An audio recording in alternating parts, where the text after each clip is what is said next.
चलिए, तो सर्वनाम भी ज्यादा लगे हाथों पढ़ लेते हैं, थोड़ा सा ब्रीफ कर लेते हैं। सर्वनाम कितने प्रकार के होते हैं? 6 प्रकार के। 6 प्रकार याद कैसे होगा? एक सिंपल ट्रिक है, अनाप शनाप। अनाप शनाप, ये अनाप शनाप एक सिंपल ट्रिक है, इसको याद कर लेना। अनाप शनाप। अब आप कहोगे सर जी क्या क्या याद करवा रहे हैं आप? हैं अच्छी बातें याद नहीं करवा रहे सर, अनाप शनाप याद करवा रहे हैं ना। ठीक है, चलो। तो अ से क्या हो जाएगा? अ से अनिश्चय वाचक। न से क्या हो जाएगा?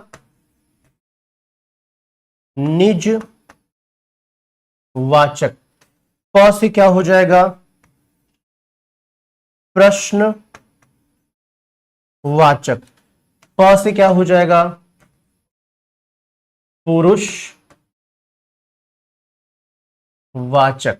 न से क्या हो जाएगा? निज वाचक। और स से क्या हो जाएगा? संबंधवाचक। ये है आपके 6 प्रकार। और इन 6 प्रकारों में कुल 11 मूल सर्वनाम आते हैं। कितने आते हैं? 11 मूल सर्वनाम आते हैं। 11 मूल सर्वनाम आते हैं। कौन कौन से भाई? 11 मूल सर्वनाम, जैसे अनिश्चयवाचक में आता है कोई और कुछ। कोई और कुछ आता है। निजवाचक में आता है आप। ये प्रश्नवाचक में आता है कौन क्या। ये अभी शुरू में बताया था ना आपको मैंने, विशेषण पढ़ाते समय, ये कौन और क्या क्या होता है, ये प्रश्नवाचक का होता है ना।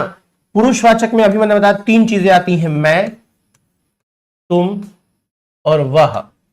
मध्यम पुरुष, उत्तम पुरुष और अन्य पुरुष, ठीक है ना। ये निजवाचक में निजवाचक 2 बार लिख दे, 1 मिनट, यहां पे निश्चयवाचक होगा, सॉरी, ये है निश्चयवाचक। और इसी को कहते हैं संकेतवाचक, जो भी आपने प्रश्न पढ़ा था, क्योंकि ये संकेत करता है। इसमें आता क्या है? यह और वह। इसमें आता है यह वह। जब हम कहते हैं यह और वह, तो यह संकेत करता हुआ नजर आता है ना, जैसे हम इशारा कर रहे हैं, वह देखो, यह, तो संकेत, इसीलिए इसका नाम है संकेतवाचक। और संबंधवाचक में आता है जो और सो। जो सो, जैसा वैसा, जिसका विसका।